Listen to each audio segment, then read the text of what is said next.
Assalamualaikum warahmatullahi wabarakatuh. Pada video kali ini saya akan menjelaskan tentang kecanduan media sosial atau internet yang dihubungkan dengan materi psikologi sosial. Temanya pada kali ini yaitu dihubungkan dengan self, yaitu diri. Definisi media sosial adalah ketika seseorang terlalu lama untuk mengakses media sosial atau internet dan dia terlalu menyelami untuk menggunakan media sosial. Dari hal tersebut itu akan menyebabkan ketergantungan atau kecanduan. Di sini saya akan menyebutkan beberapa jenis kecanduan internet yang mungkin kita alami secara tidak sadar. Yang pertama, kecanduan media sosial. Yang kedua, kecanduan belanja online. Yang ketiga, kecanduan games online. Atau jangan-jangan lebih parah daripada itu. Kalau kita suka mengakses salah satu dari apa yang saya sebutkan tadi, ada cara yang gampang untuk mengetahui apakah kita termasuk seseorang yang mengalami kecanduan internet atau tidak. Caranya, saya akan memberikan beberapa pertanyaan dan Anda tinggal menjawab iya atau tidak. 1. Apakah kalian berpikir terus-terusan untuk menggunakan internet? 2. Apakah kalian merasa sedih atau tidak nyaman ketika tidak menggunakan internet? 3. Apakah kalian selalu gagal untuk mencoba mengurangi penggunaan internet? 4. Apakah kalian pernah membohongi keluarga atau teman mengenai penggunaan internet? 5. Apakah kalian menggunakan internet dijadikan untuk pelarian ketika kalian sedih atau merasa cemas? 6. Apakah prestasi kalian di sekolah menurun ketika kalian menggunakan internet? Apakah kalian mengalami masalah hubungan antara Anda dengan keluarga atau teman ketika menggunakan internet?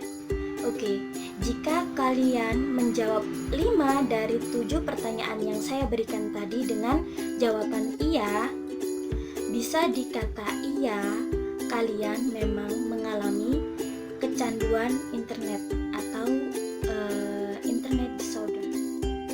WHO menyatakan bahwa kecanduan game atau game disorder ke dalam klasifikasi penyakit internasional pada bagian ketergantungan. Indonesia menempati peringkat kelima dunia untuk durasi pemakaian internet terlama, rata-rata 8 jam 36 menit per hari. Kelompok yang rentan kecanduan internet yaitu anak-anak dan remaja sekitar usia 5-18 tahun. Kenapa sih sosial media membuat terus-menerus merasa nggak cukup? Gimana ya cara mengatasinya? Ya, oke lah. Media sosial pada zaman sekarang menjadi sangat penting buat kita. Hal positif yang dapat kita ambil dari media sosial yaitu ketika kita menyapa teman SD kita yang sudah lama tidak bertemu dan tidak saling sapa. Tetapi karena media sosial kita dapat bersilaturahim dengan teman lama atau teman SD kita tanpa datang jauh-jauh ke rumahnya. Kita juga dapat berkenalan dengan seseorang yang sama sekali belum pernah kita kenal. Bahkan kita juga dapat berkenalan dengan orang yang tidak senegara dengan kita atau berkenalan dengan orang luar negeri. Tidak berhenti di situ, kita sudah sangat terbiasa dengan hal itu. Masih banyak lagi hal positif yang dapat kita ambil dari internet atau media sosial atau semacam lah yang berbau-bau online. Tetapi bukan berarti kita bebas dari dampak negatif media sosial. Dari media sosial, terkadang seseorang membandingkan dirinya dengan orang lain atau social comparison. Social comparison adalah proses seseorang menilai hal-hal yang ada dan dimiliki di dalam dirinya dengan orang atau grup lain. Ketika kita buka WA, IG, atau Facebook dan bilang dalam hati kita sendiri, ih, orang ini enak banget ya hidupnya, foya-foya, sementara saya monoton, biasa-biasa aja. Atau malah sebaliknya, kita malah mengolok-olok orang tersebut karena penampilannya yang bisa dibilang kata kasarnya itu lebih rendah daripada kita, atau terlihat nggak bermodal gitu. Nah, dari sini kita akan menghubungkan atau mengkaitkan dengan materi dari psikologi sosial. Masih ngebandingin diri sendiri dengan orang lain bisa jadi buruk. Ketika ngebandingin diri kita dengan orang lain membuat seseorang jadi nggak pede, lebih tepatnya insecure. Studi dari Musweisler, social comparison itu otomatis. Hal ini akan terjadi tanpa kita sadari. Entah suka atau tidak, ini terjadi secara otomatis.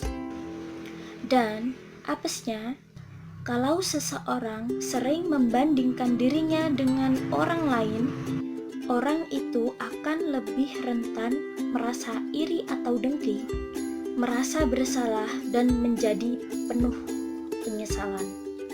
Orang-orang ini akan lebih beresiko untuk lebih sering berbohong, menyalahkan orang lain, dan tidak puas dengan kehidupannya sendiri.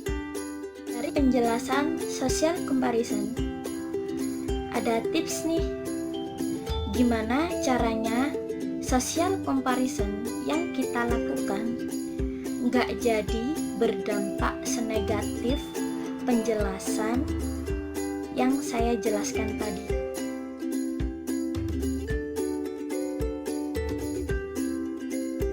Lebih baik kamu mengevaluasi diri kamu sendiri untuk motivasi ke depannya.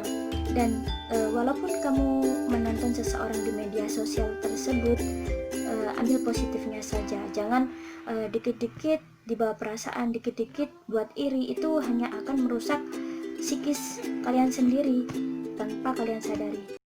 Dengan tips ini saya ambil dari konten YouTube, semoga bermanfaat dan mungkin sangat bermanfaat bagi kalian yang membutuhkan. Kembali ke diri kita masing-masing ya, terserah kalian apakah mau menggunakan tips tersebut atau tidak. Jika kita simpulkan dari penjelasan di atas dan kita hubungkan dengan materi psikologi sosial, tepatnya tema self diri, hal ini sangat berkaitan. Semakin kita dapat mengenali dan mengatur diri, maka diri kita akan sehat dan kuat. Sekian, semoga bermanfaat. Assalamualaikum